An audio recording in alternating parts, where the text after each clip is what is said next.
মানুষের মধ্যে সাহসের অভাব দেখলে নিবেদিতা খুব বিরক্ত হতেন। একদিন সন্ধেবেলায় নিবেদিতা সাহিত্যিক দীনেশচন্দ্র সেন ও ব্রহ্মচারী গগেন মহারাজের সঙ্গে বাগবাজারের রাস্তা দিয়ে গঙ্গার পাড়ে বেড়াতে গিয়েছিলেন। সবার আগে দীনেশবাবু হাঁটছেন, তারপর নিবেদিতা, পেছনে ব্রহ্মচারী গগেন মহারাজ। এমন সময় একটা ষাঁড় খেপে গিয়ে তাদের দিকে ছুটে এলো।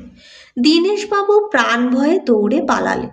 নিবেদিতা একেবারে ষাঁড়টির কাছে এসে পড়ল। ব্রহ্মচারী গগেন মহারাজ তাড়াতাড়ি এগিয়ে এসে ষাঁড়টিকে তাড়িয়ে দিলেন। তারপর আবার তিনজন এক জায়গায় হলেন। নিবেদিতা ব্যঙ্গ করে হাসতে হাসতে দীনেশবাবুকে বলতে লাগলেন, দীনেশবাবু, আপনি আজ পুরুষ জাতির মুখ উজ্জ্বল করেছেন। আজকের এই কাজটি আপনার কীর্তিস্তম্ভের মতো হয়ে রইল। পরক্ষণেই মুখ থেকে হাসি চলে গেল। ঝাঁঝালো সুরে বললেন, দীনেশবাবু, আপনার একটু লজ্জা হলো না? দীনেশবাবু কি আর করবেন, কাজটা তো সত্যিই ভালো করেননি, তাই তার সব দোষ হজম করে নিলেন। নিবেদিতা রাজনীতিতে চরমপন্থায় বিশ্বাসী ছিলেন, আর দীনেশবাবু ছিলেন ভীষণ সাদাসিধে ভীরু স্বভাবের মানুষ।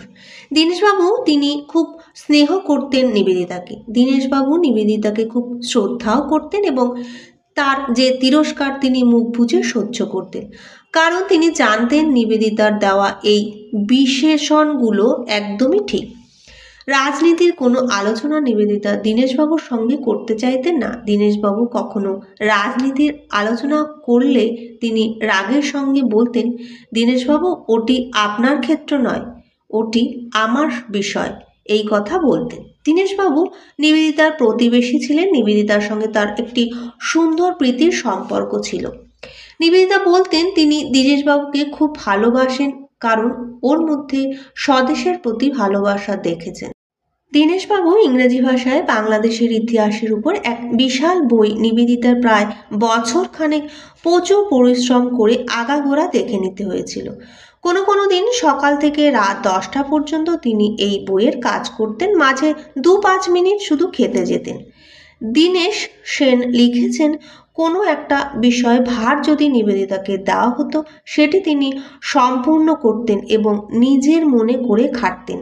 তাই জগদীশচন্দ্র বসুর গ্রন্থ রচনার সময় তিনি এইভাবেই সাহায্য করেছিলেন।